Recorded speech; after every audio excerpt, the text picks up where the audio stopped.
আমার নাম রাজীব, আমার বয়স ৫০ বছর এবং আমি গ্রামে থাকি। আমার ছেলে কাজের জন্য শহরে থাকে। ৪ বছর আগে তার বিয়ে হয়েছে। একদিন ভাবলাম ছেলের ও তার স্ত্রীর খোঁজখবর নিতে শহরে যাই। শহরে পৌঁছানোর পর দেখি ছেলে তখন বাড়িতে নেই, বাড়িতে শুধু বৌমা একা। দরজায় কড়া না, বৌমা দরজা খুলে আমাকে দেখে মিষ্টি করে হাসল এবং বলল, বাবা, এতদূর থেকে হঠাৎ কিভাবে আসা হলো? আমি হেসে উত্তর দিলাম, বৌমা, তুমি জানো আমি তো দূরে থাকি, বয়স হয়ে গেছে, তাই এখন আসা যাওয়ার আগে অনেক ভাবতে হয়। কিন্তু তোমাদের অনেক দিন ধরে দেখিনি, তাই তোমাদের সঙ্গে একটু সময় কাটানোর ইচ্ছা হলো, তোমাদের দেখতে ইচ্ছে করছিল, তাই চলে এলাম। আমার বৌমাকে দেখে আমি মুগ্ধ হয়ে গেলাম, তার মধ্যে যেন এক নতুন সৌন্দর্য আবিষ্কার করলাম। সে আগের থেকে অনেক বেশি সুন্দর এবং আকর্ষণীয় লাগছিল, তার সৌন্দর্য যেন চারপাশের পরিবেশকে আরও উজ্জ্বল করে তুলছিল।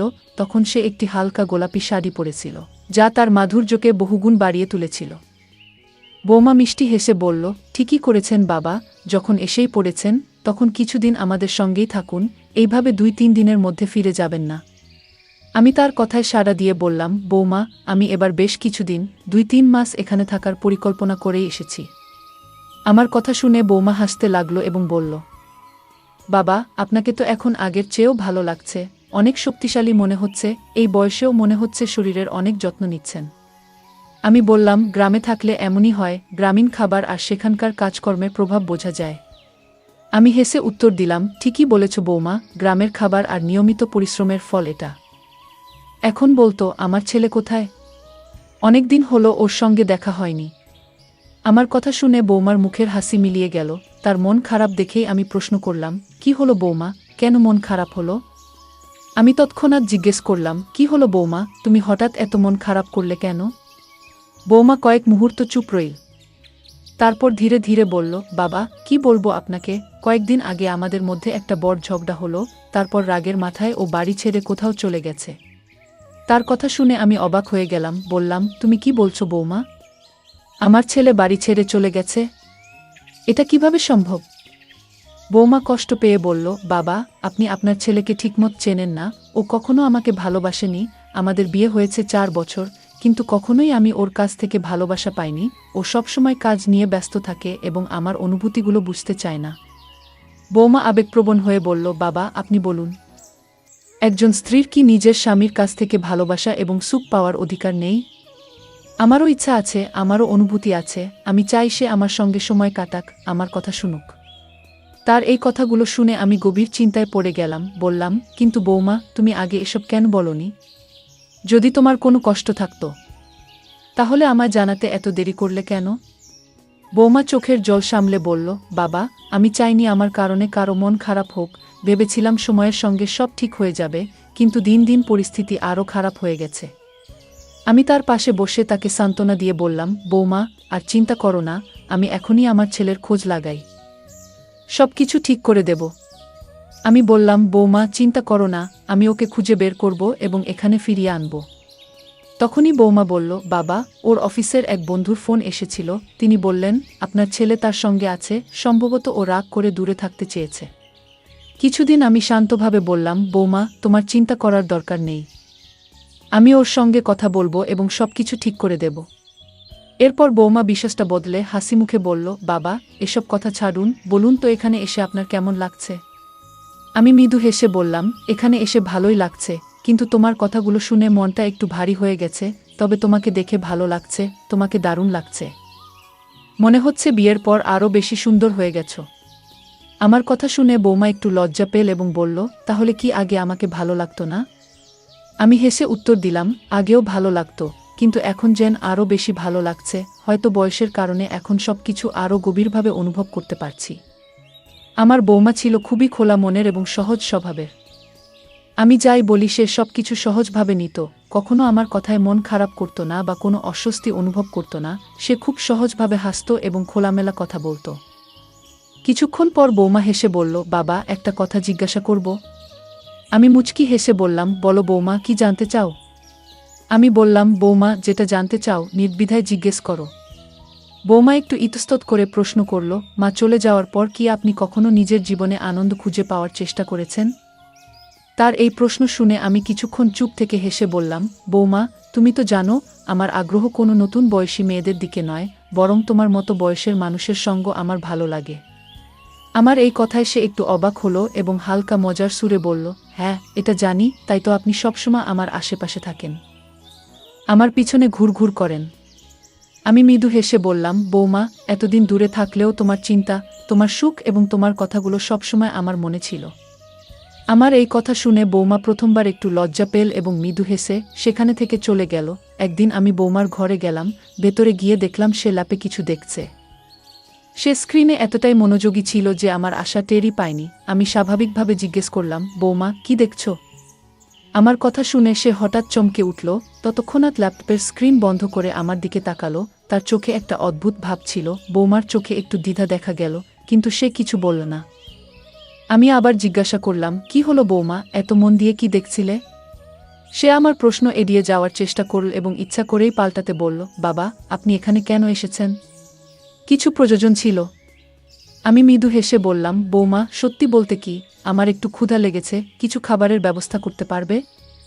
সে তৎক্ষণাৎ উঠে দাঁড়ালো এবং বলল, ঠিক আছে, আপনি বসুন, আমি আপনার জন্য কিছু বানিয়ে আনি। এরপর সে দ্রুত ঘর থেকে বেরিয়ে গেল। তার তড়িঘড়ি করে বেরিয়ে যাওয়ার ভঙ্গি দেখে আমার মনে হলো সে যেন কিছু লুকানোর চেষ্টা করছে। তার আচরণে একটা অস্বস্তি স্পষ্ট ছিল, যা আমি সহজেই বুঝতে পারলাম। বৌমা যখন ঘর থেকে বেরিয়ে গেল, তখন আমি ভাবতে লাগলাম তার এমন আচরণের কারণ কি হতে পারে। বৌমা ঘর থেকে বেরিয়ে যাওয়ার পর আমার কৌতূহল ক্রমশ বাড়তে লাগলো। মনে হচ্ছিল, কি এমন বিষয় যা সে এত মনোযোগ দিয়ে দেখছিল, আর কেন আমার আসার সঙ্গে সঙ্গে সে ল্যাপটপ বন্ধ করে দিল? নিজেকে সামলে রাখা কঠিন হয়ে পড়ল। আমি ধীরে ধীরে তার ল্যাপটপটি চালু করলাম। স্ক্রিন অন হওয়ার সঙ্গে সঙ্গে আমি হতবাক হয়ে গেলাম। যা দেখলাম তা আমার কল্পনাতেও আসেনি। স্ক্রিনে যা ভেসে উঠল তা দেখে আমার মনে নানা প্রশ্ন উকি দিতে শুরু করল। এখন বুঝতে পারছিলাম কেন বৌমা এত অস্থির ছিল এবং কেন সে ল্যাপটপ তড়িঘড়ি বন্ধ করে দিয়েছিল। আমি গভীর চিন্তায় পড়ে গেলাম, এ বিষয় নিয়ে তার সঙ্গে কথা বলা উচিত হবে কিনা। ঠিক তখনই আমি বৌমার পায়ের আওয়াজ শুনতে পেলাম। সে ঘরে ফিরে আসছিল। আমি তৎক্ষণাৎ ল্যাপটপ বন্ধ করে পাশে রেখে দিলাম, এমন ভাব করলাম যেন কিছুই দেখিনি। বৌমা ঘরে ঢুকে মৃদু হাসি দিয়ে বলল, বাবা, আমি আপনার জন্য খাবার বানিয়ে এনেছি। আপনি তো বলেছিলেন ক্ষুধার্ত, তাই তাড়াতাড়ি কিছু তৈরি করে ফেললাম। চলুন, খেয়ে নিন। তার কথা শুনে আমি কিছুটা অস্বস্তি অনুভব করলাম। ভাবতে লাগলাম বিষয়টা সরাসরি তার সঙ্গে আলোচনা করব কিনা। মনে হলো, যদি তাকে বলি, বৌমা, তুমি কি আমার সঙ্গে তোমার মনের কথা শেয়ার করতে চাও? আমি মনে মনে ভাবলাম, যদি আমি এ বিষয়ে কিছু বলি বা কোনো সমাধান দেওয়ার চেষ্টা করি, তাহলে বৌমা হয়তো অস্বস্তি বোধ করবে বা বিরক্ত হয়ে যাবে। এই ভেবে আমি চুপ থাকার সিদ্ধান্ত নিলাম। বুঝলাম বিষয়টি গুরুতর এবং তার ইচ্ছার বিরুদ্ধে কিছু বলা ঠিক হবে না। তাই আমি আর কোনো প্রশ্ন না করে তার সঙ্গে খাবারের টেবিলে বসে পড়লাম। এক রাতে যখন সবকিছু শান্ত, তখন আমি বৌমার ঘর থেকে মৃদু কথা বলার শব্দ শুনতে পেলাম। মনে হলো সে কারো সঙ্গে কথা বলছে। শব্দগুলো স্পষ্ট ছিল না, তবে তার কথা বলার ভঙ্গি আমার মনে অস্বস্তি তৈরি করল। শুরুতে বিষয়টি উপেক্ষা করার চেষ্টা করলাম, কিন্তু সময়ের সঙ্গে আমার কৌতূহল বেড়ে গেল। ভাবতে লাগলাম, এত রাতে বৌমা কার সঙ্গে কথা বলছে। কিছুক্ষণ নিজেকে সামলে রাখার চেষ্টা করলাম, কিন্তু শেষ পর্যন্ত নিজেকে থামাতে পারলাম না। আমি আস্তে আস্তে তার ঘরের দিকে এগোলাম। দরজাটা সামান্য খোলা ছিল। শব্দ না করে আমি ভেতরে উকি দেওয়ার চেষ্টা করলাম। বৌমা ফোনে কারো সঙ্গে কথা বলছিল। তার কণ্ঠস্বর খুব ধীর এবং নরম ছিল, কিন্তু কয়েকটি শব্দ আমার কানে এসে পৌঁছালো। আমি তাকে বলতে শুনলাম, তোমাকে এই ব্যাপারে আমাদের বাড়িতে আসতে হবে এবং সারারাত এখানে থাকতে হবে। তার এই কথা শুনে আমি হতবাক হয়ে গেলাম। আমার চোখ বিস্ময়ে বড় হয়ে গেল। মনের মধ্যে একের পর এক প্রশ্ন উঠতে লাগলো। আমি নিজের কানকে বিশ্বাস করতে পারছিলাম না। ভাবতে লাগলাম, আমি কি শুনলাম? এটি কি সেই বৌমা যাকে সবসময় সরল এবং সৎ মনে করতাম? সে এমন কথা কেন বলল, আর কার সঙ্গে কথা বলছে? এরপর দেখলাম ফোন রেখে দেওয়ার পর বৌমা ঘরে এদিক সেদিক হাঁটাহাঁটি করছে। দেখে মনে হচ্ছিল সে যেন কোনো প্রস্তুতি নিচ্ছে। তার এই অস্বাভাবিক আচরণ আমার মনে আরও সন্দেহ তৈরি করল। আমি সেখানে বেশিক্ষণ দাঁড়িয়ে থাকতে পারলাম না। ভাবলাম, যদি সে আমাকে দেখে ফেলে তাহলে হয়তো ভুল বুঝবে। এই চিন্তা মাথায় আসতেই আমি ধীরে ধীরে নিজের ঘরে ফিরে এলাম। বিছানায় শুয়ে পড়ার পর তার কথাগুলো এবং তার আচরণ আমার মনে ঘুরপাক খেতে লাগলো। সে কার সঙ্গে কথা বলছিল? সত্যি কি সে কাউকে বাড়িতে আসার জন্য বলেছিল? যদি তাই হয়, তবে কেন? সেই রাতে অনেক চেষ্টা করেও ঘুমাতে পারলাম না। অস্থিরতা আমাকে ঘুমাতে দিচ্ছিল না। বৌমার কথাবার্তা এবং তার অদ্ভুত আচরণে আমার বিশ্বাস হচ্ছিল না। আমার মাথায় একের পর এক প্রশ্ন ঘুরপাক খাচ্ছিল, আর ভাবছিলাম এই পরিস্থিতিতে আমার কি করা উচিত। সকালে যখন ঘর থেকে বের হলাম, তখন দেখলাম বৌমা স্নান সেরে ঘর থেকে বের হচ্ছে, তার ভেজা চুলে তোয়ালে জড়ানো। সে তখন নিজের চুল শুকানোর কাজে ব্যস্ত ছিল। তার সরলতা এবং স্নিগ্ধতা দেখে মনের ভিতর এক প্রশান্তি অনুভব করলাম, কিন্তু নিজেকে সামলে রেখে বললাম, বৌমা, একটু নাস্তা দেবে? বেশ ক্ষুধা পেয়েছে। সে হাসি মুখে রান্নাঘরের দিকে গেল। কিছুক্ষণ পর আমার জন্য নাস্তা নিয়ে এলো। আমার সামনে নাস্তা রাখা আসার সময় হঠাৎ তার পা পিছলে গেল। সে ভারসাম্য রাখতে না পেরে মেঝেতে পড়ে গেল এবং ব্যথায় কাতরাতে লাগল। আমি আতঙ্কিত হয়ে তার সাহায্যের জন্য ঝুঁকলাম, তার হাত দুটি শক্ত করে ধরে তাকে তুলতে চেষ্টা করলাম। সেই মুহূর্তে তার হাতে স্পর্শ করার পরেও আমি তাকে সহানুভূতির সুরে জিজ্ঞেস করলাম, কিছু লাগেনি তো? সে ব্যথা সামলে নিয়ে আস্তে আস্তে উঠে দাঁড়ালো এবং বলল, না, তেমন কিছু নয়। আমি স্বস্তি পেলাম এবং তাকে বসতে বললাম। সকালের বাতাসে অদ্ভুত এক অনুভূতি কাজ করছিল, যা শব্দে প্রকাশ করা কঠিন। ওই মুহূর্তে তার চোখে তাকালাম, চোখে যেন হালকা ক্লান্তি ছিল, তবে সেখানে এমন কিছু ছিল যা আমি বুঝে উঠতে পারছিলাম না। তাকে সাহায্য করার সময় তার হাত ধরে রেখেছিলাম কিছুক্ষণ। মনে হচ্ছিল জানতে চাই এই পরিস্থিতি তার কেমন লাগছে। বৌমা আমার দিকে তাকালো, কিন্তু কিছু বলল না। তার চোখে কোনো আপত্তি ছিল না, না ছিল কোনো অভিযোগ। মনে হলো হয়তো সেও এই মুহূর্তে বিশেষত্ব অনুভব করছে। কিছুক্ষণ পর তাকে উঠতে সাহায্য করলাম। সে ধীরে ধীরে সামলে উঠে দাঁড়ালো এবং নিজের পোশাক ঠিক করতে লাগলো। আমি জিজ্ঞাসা করলাম, তুমি ঠিক আছো তো? কোথাও ব্যথা পেল না তো? সে মৃদু হেসে বলল, আমি ঠিক আছি বাবা, শুধু একটু পিছলে গিয়েছিলাম। আপনি বসুন, আমি নতুন করে নাস্তা নিয়ে আসছি। রান্নাঘরের দিকে চলে গেল সে। আমি ঘরে বসেছিলাম। একটু পর খেয়াল করলাম সে হাসি মুখে একবার আমার দিকে তাকিয়ে আবার নিজের কাজে মন দিল। আমি নিজেকে শান্ত করলাম। আমাদের সম্পর্কের পবিত্রতা যাতে অক্ষুণ্ণ থাকে, সেটাই ছিল আমার কাছে সবচেয়ে গুরুত্বপূর্ণ। এই ঘটনাটি আমি মনে মনে ভুলে গেলাম এবং নাস্তা শেষে নিজের ঘরে চলে গেলাম। ঘটনাটা সেই দিনের, যখন দুপুরে একটু বিশ্রাম নিতে আমার ঘরে গিয়েছিলাম। গভীর ঘুমে তলিয়েছিলাম। হঠাৎ যেন অনুভব করলাম কেউ খুব মমতাময়ভাবে আমার মাথায় হাত বুলিয়ে দিচ্ছে। এই কোমল স্পর্শে আমার ঘুম ভেঙে গেল। চোখ খুলে আশেপাশে তাকাতেই দেখি বৌমা শান্তভাবে আমার পাশে বসে আছে। তার স্নিগ্ধ দৃষ্টি দেখে একটু অবাক হয়ে জিজ্ঞেস করলাম, বৌমা, তুমি এখানে? সব ঠিক তো? সে হেসে বলল, আপনার অবাক হওয়ার কিছু নেই বাবা, আপনি ঘুমাচ্ছিলেন। মাথায় হাত বুলিয়ে দিতে দিতে এখানে বসে পড়লাম। তার সহজ কথা শুনে মনে শান্তি এলো। বললাম, তুমি নিজের কাজ করো, আমি ঠিক আছি। সে হালকা হাসি দিয়ে বলল, আপনি বিশ্রাম নিন, আমি রান্নাঘরে যাচ্ছি। এই ছোট্ট ঘটনার পর আবার আমি স্বাভাবিক হয়ে ঘুমাতে গেলাম। মনে হলো যত্ন আর ভালোবাসার স্পর্শের কোনো বিকল্প নেই। একদিন সন্ধ্যায় আমি বারান্দায় বসে বই পড়ছিলাম। তখন বৌমা এসে আমার পাশে দাঁড়ালো। তার মুখে গম্ভীর ভাব দেখে অবাক হয়ে জিজ্ঞেস করলাম, সব ঠিক আছে তো? সে মৃদু হেসে বলল, বাবা, একটা কথা জিজ্ঞেস করতে চাই, আপনি আমার সম্পর্কে কি ভাবেন? তার প্রশ্ন শুনে আমি একটু বিভ্রান্ত হলাম। বললাম, তোমার প্রশ্নের অর্থ বুঝতে পারছি না, তবে তুমি ভালো মেয়ে, সবসময় পরিবারের জন্য যত্নবান। সে হাসি মুখে বলল, আপনার প্রশংসা শুনে ভালো লাগলো। আমি শুধু জানতে চেয়েছিলাম আপনার কাছে আমি কেমন মানুষ। আমি বললাম, তুমি আমাদের পরিবারের গর্ব। এমন সহজ সরল মন আর ভালোবাসা দিয়ে সবাইকে আপন করে নেওয়া খুব কম মানুষের মধ্যে দেখা যায়। তারপর কথার মাঝেই আমি আবেগে বৌমাকে জড়িয়ে ধরলাম। চোখের দিকে তাকিয়ে বললাম, তুমি সবসময় ভালো থেকো, এটা আমি মন থেকে চাই। আমার কথা শুনে তার চোখে আনন্দের ঝিলিক আর একগুচ্ছ ভালোবাসার ছায়া দেখলাম। তারপর আমরা একসাথে অনেক গল্প করলাম। মনে হলো যেন সময় কোথাও থেমে গেছে আর আমরা হারিয়ে গেছি আমাদের নিজেদের জোতে। বৌমাকে দেখে মনে হলো যেন অনেক দিনের একাকিত্বের ভার আজ হালকা হয়ে গেছে। আমাকে কাছে পেয়ে তার মুখে যে প্রশান্তি আর উষ্ণতা ফুটে উঠল, সেটাই যেন সবকিছুকে পূর্ণতা দিল। আমাদের সেই মুহূর্তগুলো ছিল ভালোবাসা আর আন্তরিকতার এক অনন্য অভিজ্ঞতা। সেদিনের সেই আন্তরিক কথোপকথনের পর আমরা দুজনেই ধীরে ধীরে আমাদের স্বাভাবিক জীবনে ফিরে গেলাম। কিন্তু সেই মুহূর্তগুলো আমাদের হৃদয়ে গভীর ছাপ রেখে গেল। মনে হলো এই সম্পর্কের ভেতরে যে ভালোবাসা আর বন্ধন লুকিয়ে আছে, তা আরও মজবুত হলো আমাদের জীবনের প্রতিদিনের ছোট বড় সব ব্যস্ততার মাঝেও। পারিবারিক সম্পর্কের সৌহার্দ্য আর পরস্পরের প্রতি সম্মান ধরে রাখা আমাদের লক্ষ্য হয়ে রইল। সকালে ঘুম থেকে উঠে দেখি বৌমা রান্না করতে চলে গেছে। সকালের কাজের ফাঁকে বৌমা রান্নাঘরে নাস্তা তৈরি করছিল। তার কাজের প্রতি নিষ্ঠা দেখে আমি মুগ্ধ হয়েছিলাম। কিছুক্ষণ পর সে এসে বলল, বাবা, আপনি কেমন আছেন? এই কদিন তো আপনাকে বেশ ব্যস্ত দেখাচ্ছিল, আজ আপনাকে অনেক খুশি দেখাচ্ছে। আমি হেসে বললাম, সব ঠিক আছে, তবে এতদিন পর ফিরে এসে তোমাদের দেখেই মন ভালো লাগছে। বৌমা মৃদু হেসে বলল, আপনার আশা আমার জন্য আনন্দের।